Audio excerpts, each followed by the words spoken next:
माँ जी, आपके बेटे से शादी करके मैंने अपनी जिंदगी नरक की बना ली है। क्या हुआ बहू?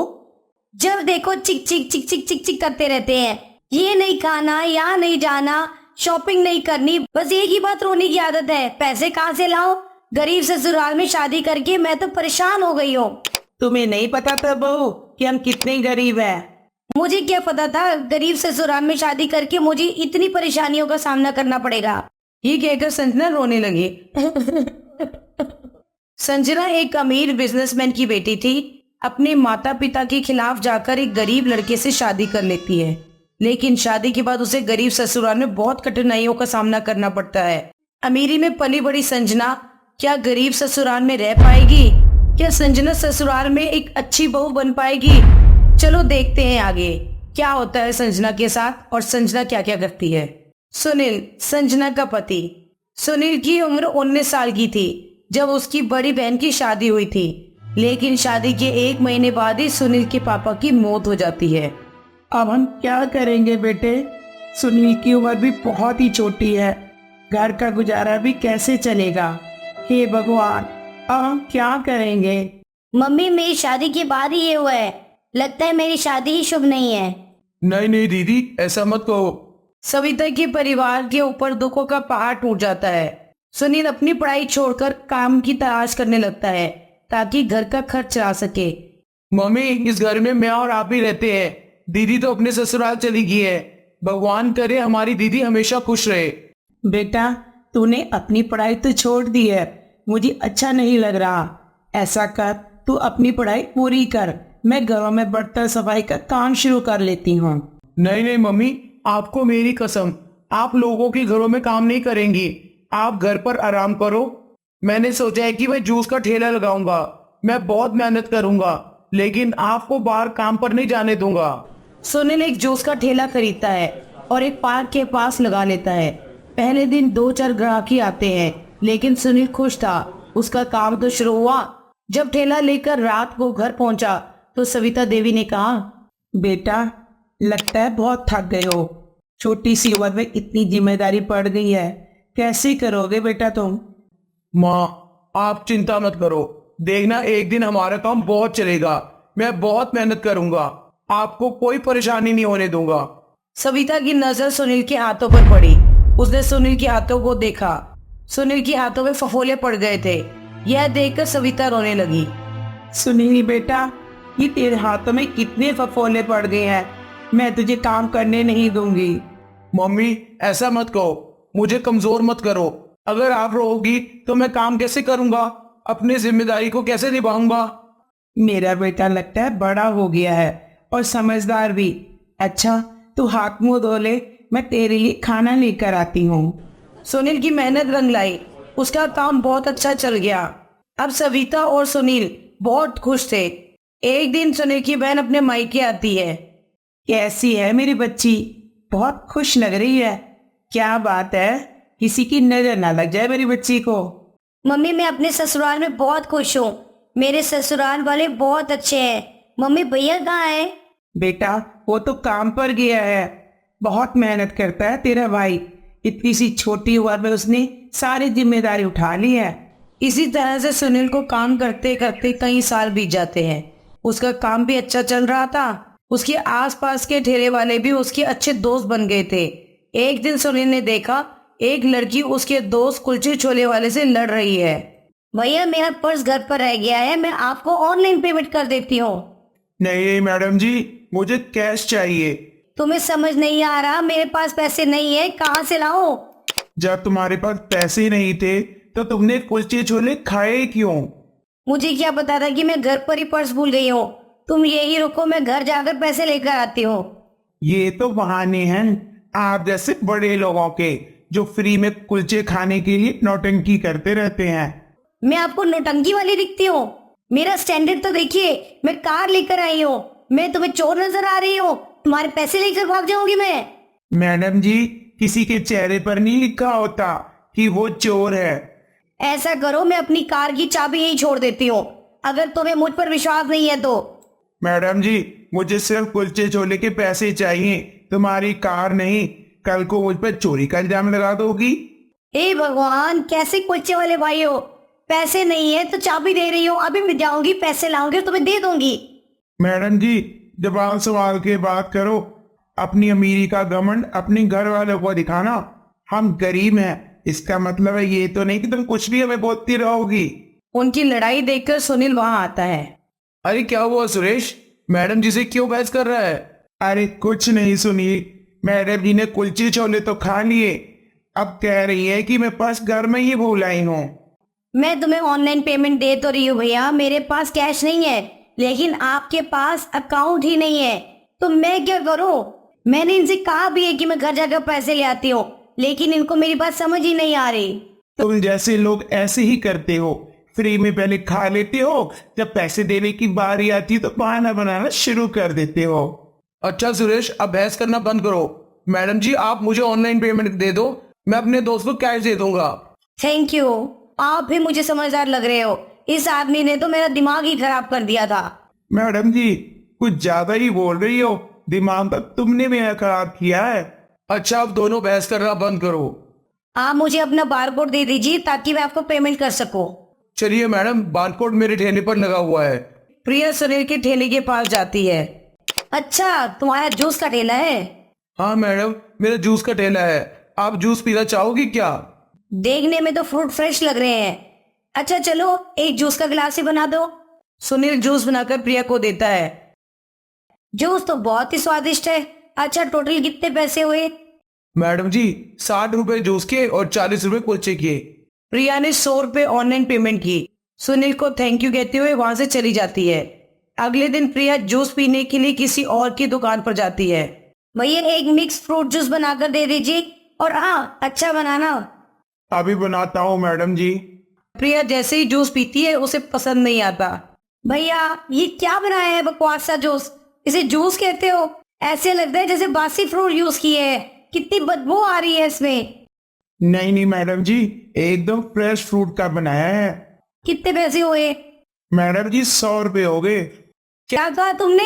100 रुपए? इतना महंगा जूस कौन बेचता है भाई? ठगते हो लोगों को तुम। इतना घटिया जूस बनाया है, वो भी 100 रुपए का। इतना कहकर प्रिया वहां से चली जाती है और अगले दिन सुनील के ठेले पर जूस पीने आती है। उसे देखकर सुनील बोला, मैडम जी, आप कैसे हो? बिल्कुल ठीक, तुम कैसे हो? अच्छा सुनो, एक बढ़िया सा मिक्स जूस बना दो और 2 गिलास पैक कर दो। ठीक है मैडम जी। तुम्हें पता है, कल मैं जूस पीने गई थी, उसने 100 रुपए का गिलास दिया, वो भी एकदम घटिया। मैडम जी, बड़े दुकानदार ऐसे ही लूटते हैं। हम ठेले वाले ज्यादा महंगा नहीं देते, लेकिन हमारी चीज बढ़िया होती है। क्यों नहीं लेते तुम पैसे ज्यादा, जबकि तुम्हारा जूस पीने में बहुत ही बढ़िया है। मैडम जी, अगर हम ठेले वाले रेट ज्यादा रखेंगे तो हमारे पास कौन आएगा? तुम देखने में तो अच्छे घर से लगते हो, तो ये काम क्यों शुरू किया? मैडम जी, हालात इंसान से सारे काम करवा लेता है। संजना अक्सर उसकी दुकान पर जूस पीने आती रहती थी, जिससे उसकी अच्छी दोस्ती हो गई थी। उधर सुनील की बहन अंजलि मायके में रहने आती है और अगले दिन, भैया रात को जल्दी आ जाना, मैं आपके लिए एक नई डिश बनाऊंगी, मेरी सासू माँ ने मुझे सिखाई है। ठीक है, मैं रात को जल्दी घर आऊंगा। ये कहकर सुनील काम पर चला जाता है। शाम को उसके ठेले पर संजना आती है। अब तो सर्दियाँ आ रही हैं, तुम्हारा काम भी अब कम हो जाएगा। नहीं नहीं मैडम जी, मौसम के साथ साथ फ्रूट भी बदल जाते हैं, इसलिए काम पर फर्क नहीं पड़ता। सुनील अभी बात ही कर रहा था कि उसकी फोन की घंटी बजती है। फोन उसकी माँ का था। वह बहुत घबराई हुई थी। बेटा जल्दी से घर आ जाओ। क्या हुआ मम्मी, आप इतनी घबराई हुई क्यों? तू बस जल्दी से आ जा बेटा, घर आके तुझे सारी बात बता दूंगी। सुनील घबरा जाता है। क्या हुआ सुनील, सब ठीक तो है? पता नहीं मैडम जी, मम्मी का फोन था, बहुत ही घबराई हुई थी। मुझे जल्दी घर आने को कहा है, मैं भी अब निकल रहा हूँ फटाफट। सुनील साथ वाले भैया को ठेला संभालने के लिए बोलकर पैदल निकल पड़ता है।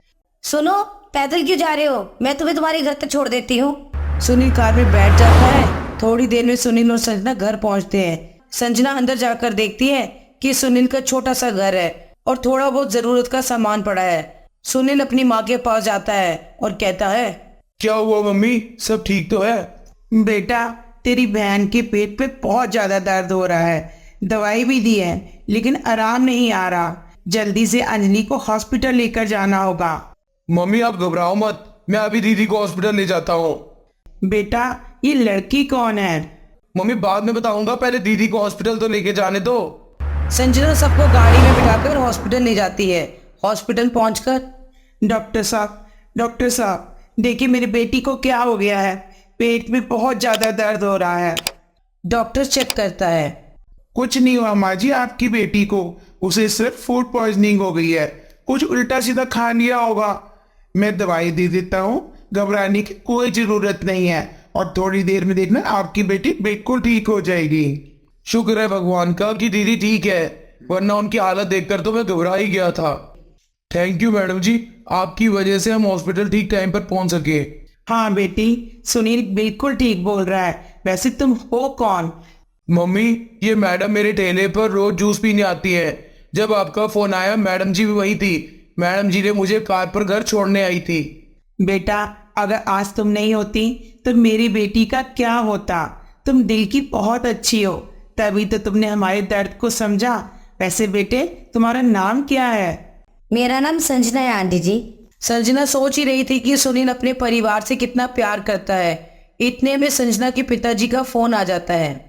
संजना बेटा कहाँ हो तुम, इतनी देर हो गई है। पापा कुछ इमरजेंसी आ गई थी, बस थोड़ी देर में घर पहुंच ही रही हूँ। क्या हुआ, सब ठीक तो है? मैं आऊँ वहां पर?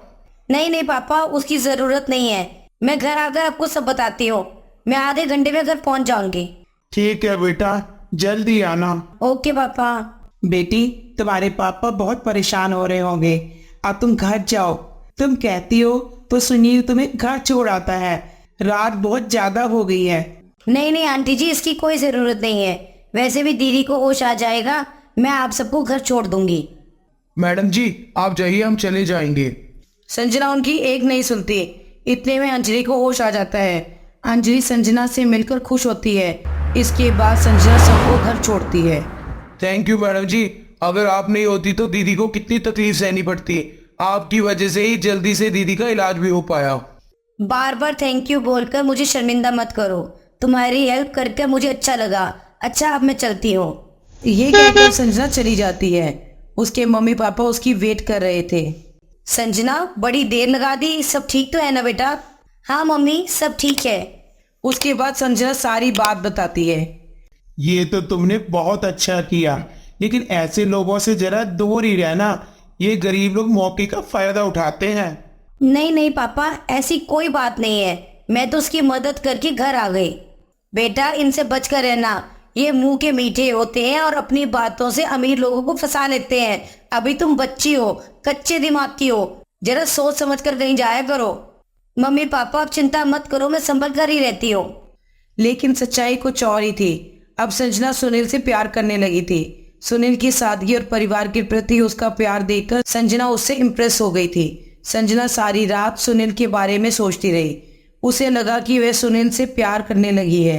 अगले दिन संजना अपने दिल की बात करने उसकी दुकान पर पहुंचती है, लेकिन सुनील का ठेला वहां नहीं था। उसके बाद संजना सुनील के घर जाती है, देखती है वहां पर ताला लगा हुआ है। संजना परेशान हो जाती है। ये क्या, घर पर भी ताला लगा हुआ है, दुकान पर भी कोई नहीं है, आखिर सुनील गया कहाँ? यह सोचकर संजना सुनील को फोन करती है। सुनील फोन उठा लेता है। हेलो कौन? मैं संजना। आज तुम काम पर क्यों नहीं आए? कहाँ हो तुम? मैडम जी ये आप हो? हाँ मैं हूँ। आज तुमने दुकान भी नहीं लगाई। अच्छा जूस पीने आई हो? हाँ तभी तो पूछ रही हो, कहाँ हो तुम? मैडम जी मैं मम्मी और दीदी के साथ मंदिर में दर्शन करने आया हूँ, मैं कल आ जाऊंगा। ओके ठीक है, मैं तुम्हारा कल वेट करूंगी। संजना फोन पर सुनील को कुछ नहीं बताना चाहती थी, इसलिए वो उसके मिलने का वेट करती है ताकि वो मिलकर सुनील से अपने प्यार का इजहार कर सके। संजना बहुत खुश थी। संजना जब घर पहुंचती है उसने देखा उसके पापा के बिजनेस पार्टनर अपने बेटे के साथ उसके घर आए हुए हैं। उन्हें देखकर संजना बोली, हेलो अंकल, कैसे हैं आप? और समीर कैसे हो? संजना बेटा जरा इधर तो आना। पापा अभी मेरा बिजनेस के बारे में बात करने का बिल्कुल मूड नहीं है। अरे बेटा बिजनेस की कोई बात नहीं करनी, कुछ और बात करनी है। संजना बेटे हम चाहते हैं बिजनेस पार्टनर से अब रिश्तेदारी में बदल जाए। क्या कहा आपने? आप चाहते हो मैं समीर से शादी कर लूं? हाँ बेटा, वैसे भी तो तू समीर को बहुत अच्छी तरह से जानती हो। हाँ पापा, बहुत अच्छी तरह से जानती तो हो। एक नंबर का आवारा है, मुझे फेसबुक इंस्टाग्राम पर गंदे गंदे मैसेजेस करता रहता है। ऐसे लड़के से तो मैं कभी भी शादी नहीं करूंगी। तुम हमारी बेइज्जती कर रही हो, तुम्हें बड़ों से बात करने की तमीज नहीं है। अंकल, बिजनेस पार्टनर हो, बिजनेस तक ही रहो, घर में घुसने की कोई जरूरत नहीं है आपको। इतना कहकर संजना अपने कमरे में चली जाती है। तुम नाराज बिल्कुल मत हो, मैं संजना को समझाऊंगा।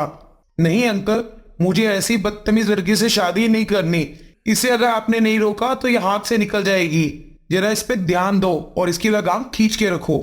सुरेंद्र, बच्चों की वजह से हमारे बिजनेस में कोई फर्क नहीं पड़ना चाहिए। अरे चिंता मत करो, हम बच्चों के पीछे अपनी पुरानी दोस्ती और बिजनेस थोड़ी खराब करेंगे।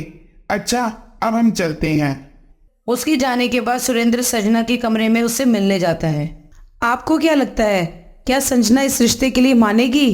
क्या उसके पिता अपने पार्टनर के बेटे के साथ उसकी शादी कर पाएंगे, या फिर वो जूस वाले के साथ ही शादी करेगी? या जूस वाला भी रिश्ते के लिए मानता है या नहीं मानता? ये सब जानने के लिए देखिए इसका अगला पार्ट, जिसमें आपके सभी सवालों का जवाब मिलेगा।